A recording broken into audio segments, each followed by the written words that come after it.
So I want to talk a little bit about safety.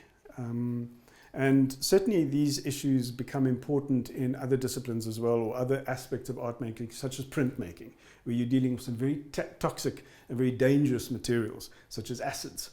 But you'll also get it in painting.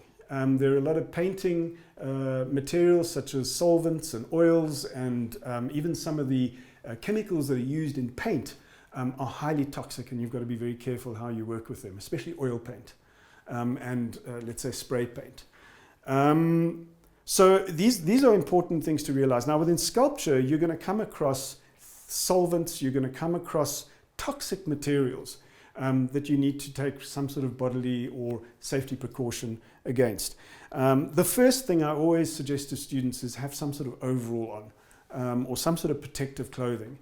Even if you're working with something as non-toxic as modeling clay, you're still going to make a mess, or plaster of Paris, and you don't really want to get this stuff on your clothes because often it doesn't wash out easily.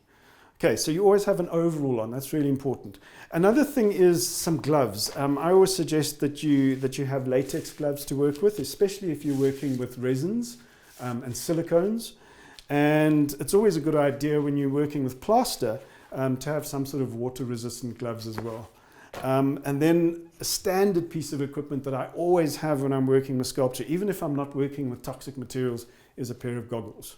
Okay, see-through goggles. And you can kind of get ones with a bit of fashion statement. If you want to sort of bling them up, you can stick little diamante on if you like. Okay, and then the not so pretty thing, it starts to make you look like something out of Star Wars or some sort of sci-fi movie, is a mask. Now, in the most cases, we can just use an ordinary mask like we do for COVID prevention.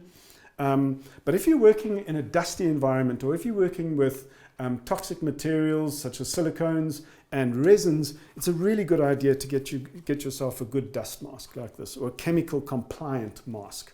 And that fits over your nose and over your mouth like this, and you wear that for the duration of the time that you're working in that studio. All right, so these are important things that I wanted to talk about. The other thing is materials. Now, I've brought some of my things along that I use, but I have toolboxes of tools at home. Literally 3 large toolboxes full of tools, and I try and separate the tools out into specific functions or purposes. So for example, I'll have all my metalworking tools and my files in one toolbox. I'll have all my woodworking tools in another toolbox. I'll have all my stone carving tools in another toolbox. So you try and maintain some sort of degree of management and organization of your tools, so nothing is just chaotic and all over the place. So I've brought a few things that are useful that I use. Some cutters, some long-nosed pliers. These are always useful for working with armatures or making wire constructions. Some of the other things you might want to go and get, and they're really not expensive. Nowadays you can get these things at P&A or various other craft shops, and they're dirt cheap. I mean, you'll get a decent set of modeling tools, for example, for about 15-20 Rand thereabouts. A decent pair of set of wood carving or lino tools. These, I'm not sure how much these cost, but they're not expensive. And then this mallet, I mean, just to give you an idea of how we look after our stuff, I've had this mallet since I was in undergrad fine arts, which is going back to 1988.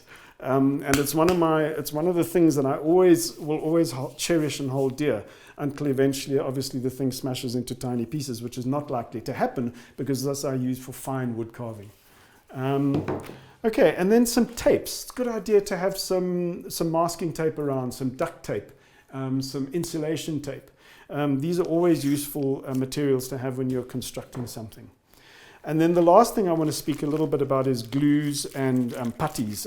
So this Pratley set that you'll get at almost every hardware shop is a really, especially this Pratley putty, is a great putty to use. It's an epoxy putty, which means that there are two different, a part A and a part B that you've got to mix in equal parts. You mix them up and they've got a pot life. Pot life is a period of curing where they will set within about 10 to 15 minutes and start to go hard. But it's great to work with if you're wanting to do small scale sculptures. This stuff is expensive, it's not cheap. So you use it mindfully and you use it in a way that is carefully applied so you don't waste.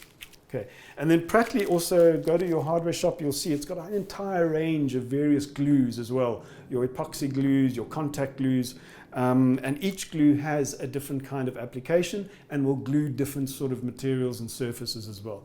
So you need to go and do that research. It's not really for me to tell you about that. It's a matter of going into Home Warehouse, looking at the products and checking out what the applications are on the actual product itself. Okay.